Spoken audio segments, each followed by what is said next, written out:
어제의 말씀에 이어서 지금 진행되고 있습니다. 어제의 말씀의 또 중요한 부분, 우리는 삶의 경주, 신앙의 경주를 뛰고 있다라는 부분에서 오늘의 말씀으로 이어져 가고 있습니다.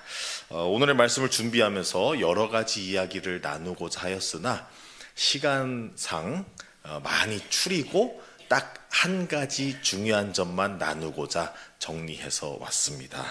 오늘을 나누고자 하는 영적 교훈은 바로 12절 말씀에서 등장하는데요. 그런즉 선줄로 생각하는 자는 넘어질까 조심하라.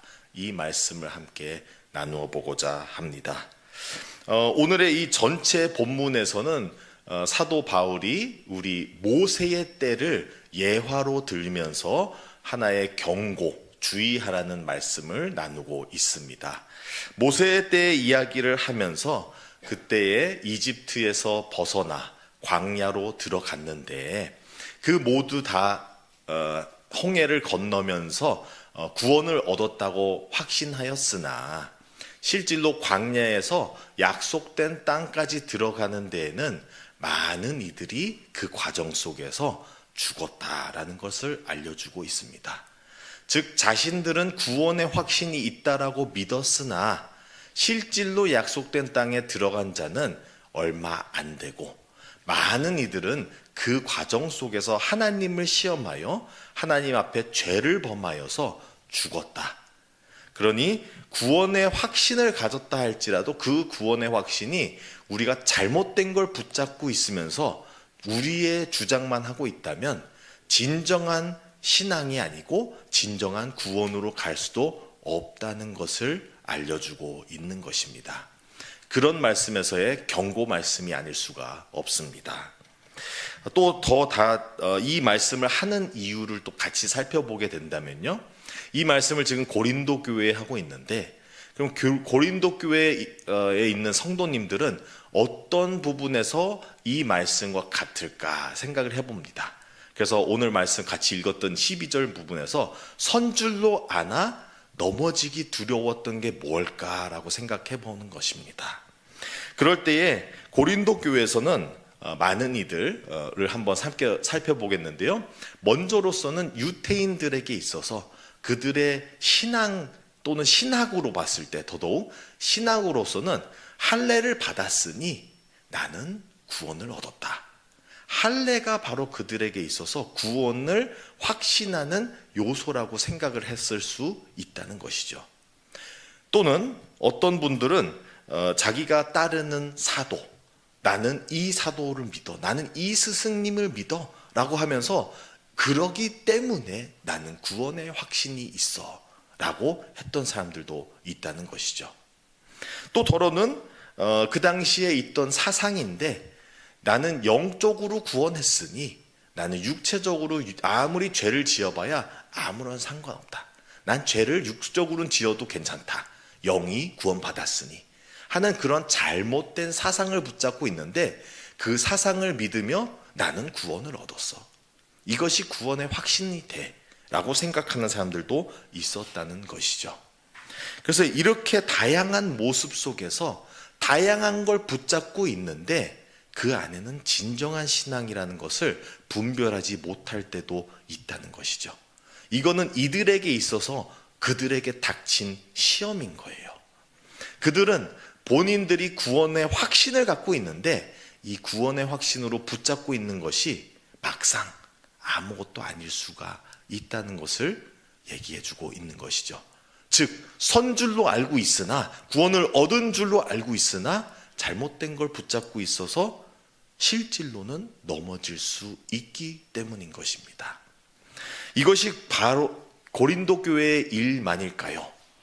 이렇게 생각해 봤을 때는 오늘 우리의 모습 속에서도 비슷한 것들이 비추어지기도 한다는 것입니다. 마치 유대인들은 할례를 믿었듯이 우리 기독교인들은 신학적으로 우리는 세례를 받았다. 세례를 받았으니 우리는 구원을 얻었어. 라고 세례를 붙잡고 있을 수 있고요. 또 더러는 우리는 교회 다녀. 교회 다닌다는 것으로서 나는 구원을 얻었다라고 확신을 할 때가 있다는 것이죠. 또는 나는 교회를 다님으로써 나는 그리스도인이야. 근데 내 이름으로서의 그리스도인으로 자부하고 있으나 실질로 삶으로는 아무런 그리스도인과 관련 없이 살아가는데도 불구하고 본인은 구원의 확신이 있다. 그렇게 믿고 살 때가 있다는 것이죠. 즉 우리 또한 선줄로 아나 실질로 넘어지기 쉽다라는 것을 우리에게도 오늘날 경고해주고 있는 말씀이 되겠습니다. 이런 부분에서 저는 그렇다 해서 이런 부분이 중요하지 않다는 것은 아닙니다. 분명히 우리에게는 세례도 받아야 하는 부분이고 예식적인 부분도 당연히 중요하고, 왜냐하면 우리의 신앙을 우리가 한 교회로서 교회 앞에서 선포함으로써 또 교회가 함께 참여하여서 본인이 스스로 지키지 못하는 신앙을 같이 지켜준다는 의미로서 함께 세례를 교인들, 성도님들 앞에서 같이 받는 것이죠. 또는 교회를 주일 성수하지 말라는 말씀도 아닙니다. 주일 성수도 해야 하는 것이죠. 우리가 우리의 바쁘고 분주한 일상 속에서 우리가 시간을 내어 주일에, 일주일에 하루 정도는 그래도 무조건 교회에 나와서 함께 성도님들과 하나님의 말씀을 들으며 예배를 드리는 시간으로, 또 우리가 모이는 규칙적인 공간으로서 우리가 마땅히 따라야 할 일들이라는 것이죠. 그러니 이런 것들이 중요하지 않다는 것은 아니나 이것들이 우리를 구원을 줄 수 있는 것은 아니라는 것입니다. 즉 우리는 이런 것은 도구로 사용되어나 이 도구들이 막상 우리를 구원으로 이끌지 못한다는 것이죠. 만약 이 도구를 붙잡고 있으면서 우리는 구원의 확신을 갖고 있다면 어쩌면 우리는 잘못된 것을 붙잡고 있을 수 있다는 것을 알려주고 있습니다. 우리가 진정으로 붙잡아야 될 것은 이런 도구들이 아니라, 물론 이런 것을 행하는 것은 마땅히 우리가 신앙인으로서 해야 하지만 우리가 진정으로 붙잡아야 될 것을 잘 분별하여서 우리는 예수 그리스도만을 붙잡아야 할 것입니다. 그러면은 이 예수님을 붙잡는다는 것은 어떻게 하는 것이냐? 바로 이것을 제가 좀 더 자세히 살펴보면서 그리고 오늘의 설교를 마쳐보도록 하겠습니다. 하나의 예화를 들어드리면서 예수님을 진정으로 붙잡고 있는 것은 무엇인가? 라고 설명을 드리겠습니다. 왜냐하면 때로는 우리가 붙잡고 있다라고 하면서도 실질로 예수님을 제대로 붙잡고 있지 않을 때가 있기 때문입니다. 예화를 드리겠습니다. 한 젊은 남자와 젊은 여자가 있습니다. 여자는 매우 아름답고 남자는 그래도 봐줄만하고, 둘이서 젊고 풋풋한 그런 시기인데 이 남자가 여자에게 묻지요. 너 나랑 결혼할래? 그러니 여자가 물어보죠. 왜 결혼해야 되는데? 그러니 남자가 하는 얘기가 이렇습니다. 어차피 나도 결혼해야 될 거고 너도 결혼해야 될 거고 우리가 결혼할 나이가 됐으니 너와 나 결혼하면 좋지 않겠니? 이거는 분명히 답이 아닌 것이죠. 이렇게 얘기하니 여자가 바로 노라고 답을 하게 된 것입니다. 때로는 우리가 신앙이라는 것을 구원이라는 또는 이 예화와 같이 결혼이라는 걸 목적을 두고 해야 하는 것 같이, 그러기 위해서의 예수를 앞에 두고 예수님을 내가 필요한 게 있으니 당신을 거쳐서 가겠다라는 그런 의미로서 잘못 붙잡고 있을 수 있다는 것입니다. 요거보다 조금 더 나은 답이라면 남자가 이렇게 말할 때가 있죠. 당신을 보니 당신이 너무나 아름답고 난 실질로 결혼할 생각이 없었는데 당신이기 때문에 나는 결혼할 생각이 생겼어요. 그러니 나랑 결혼해주면 어떻겠어요? 이렇게 하면 물론 조금 더 낫지만 여자는 이렇게 답을 하겠죠. 요즘 세상 위험한 거 모르니 아무나 좋은 얘기한다 해가지고 혹 하고 쫓아가 봐야 책임지지 못하는 얘기일 수 있으니 나는 아닌 것 같다 라고 하는 것입니다. 물론 좋은 것 같이 들리지만 좋은 말로만 해서도 된다는 것이 아니죠. 막상 우리가 우리의 삶 속에서 물론 교회도 나가고 주일 성수도 하고 신실한 신앙인 같이 보이게는 되지만 때로는 기독교 문화에 익숙하고 기독교 문화에 젖어 살면서 마치 내가 예수님을 붙잡고 사는 것 같이 생각하면서 형식대로 살 때가 있다는 것이죠. 마치 정답을 알고 있으면서 그 지식이 구원으로 이끌어가는 것도 아니고 그런 우리의 삶이 반영된 것은 기독교 문화일 뿐이지 예수님을 붙잡고 사는, 진정으로 예수님을 사랑하고 사는 사람이 그런 삶이 아닐 수도 있다는 것을 알려주고 있는 것입니다. 그러면 진정으로 100% 맞는 답은 무엇일까라고 생각해 본다면요, 실질로 100%의 답은 말에 있지가 않아요. 행동에 있는 것이죠. 우리의 고백에 있는 것보다는 고백이 우러난 삶에 있다는 것입니다. 즉 사랑하는 그 삶, 사랑하는 그 마음, 그 태도. 만약에 이 남자가 진정으로 그 여자만이 있어야 하고 그 여자만을 찾고 있다면 그는 말이 필요가 없을 것입니다. 오직 그 여자의 옆자리만 계속 지키는 것이죠. 다른 거 필요 없다. 나는 그냥 이 옆자리만 꾸준히 지켜갈게. 그러면 나는 더 필요한 것이 없어. 그러다 보면 결혼은 나중에 오는 거고, 진정한 사랑은 말로 하는 것, 이상한 것들을 다 한다고 해서 되는 게 아니라 내가 옆에 같이 동행하는 것. 실제로 하나님께서도 우리에게 바라시는 게 그것이 아닐까 생각을 해봅니다. 동행이죠. 우리에게 고백을 바라시는 게 아니라 어떠한 서약을 바라시는 게 아니라 뭘 준다고 할지라도 다 이미 하나님의 것인데 하나님은 그냥 나와 같이 있었으면 좋겠다. 그런데 막상 우리는 그것을 할 수 있을까요? 우리는 막상 우리의 시간을 대부분 무엇을 지키고 있을까요? 어디 옆에 앉아 있을까요? 누구와 동행을 하고 있을까요?